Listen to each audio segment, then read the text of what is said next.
بيقول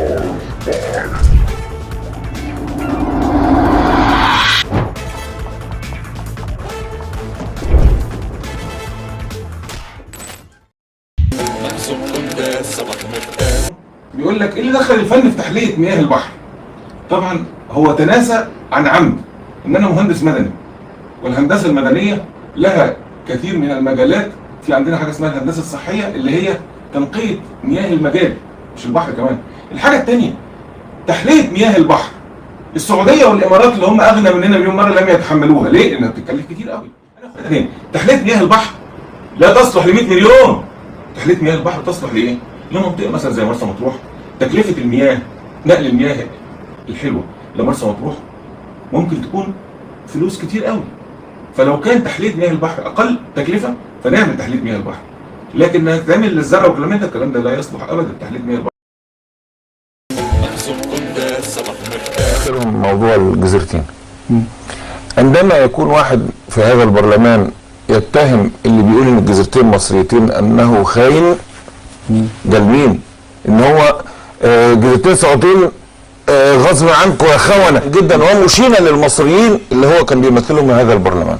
ان واحد برلمان يقول له يعني حتى الصياغه نفسها، الحكومه تدافع عن حق السعوديه، ده في حد ذاته صياغه غريبه جدا. السعوديه تدافع عن حقها واحنا ندافع عن حقنا. الجزيرتين السعوديين غصب عنكم يا خونه، مين دول الخونه يا بابا؟ الرئيس بيعمل مناورات نسر 1 ونسر 2 وحماة النيل، واثيوبيا بتتريق. لما انا اديلهم فرصه ان هم يتريقوا اكتر لازم اتغاظ ولازم اتضايق طبعا. بس انا عشان ما بخافش لا منهم ولا من اللي مشغلهم ولا من حد خالص. فلما تكون عايز تقتله تعمل ايه؟ لما يخلص كل ما لديه من امكانيات ماديه فيروح لصندوق النقد الدولي فيفرض عليك شروطه فتحرر سعر الصرف فالحاجات تغلى. فلما الحاجات تغلى تفقد شعبيتك. المفروض ان احنا نموت عشان تحسوا.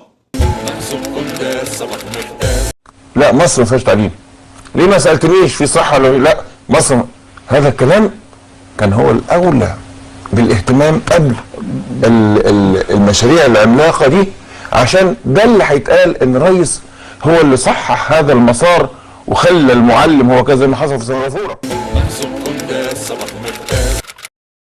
قلت للرئيس السيسي هذا الكلام لما يحصل معايا كده يا ريس، وانا راجل كنت من الناس اللي مأيداك بقوه وبدافع عنك بقوه، ويتعامل معايا كده وانت لا تفعل لي شيء، هذا الكلام مرفوض تماما ولا اصدقه انك لا تعلم. لا انت تعلم كويس قوي كل صغيره كبيره في هذا البلد. الحاجه الثانيه انا من النوع اللي ما بيسكتش ومش مستعد للسجن، بس خلي بالك انا مستعد للموت. الكلام ده حبا في هذا البلد وحبا في رئيس الجمهوريه. لا انطق الا بالحق ارضاء لربي اكيد مش للناس.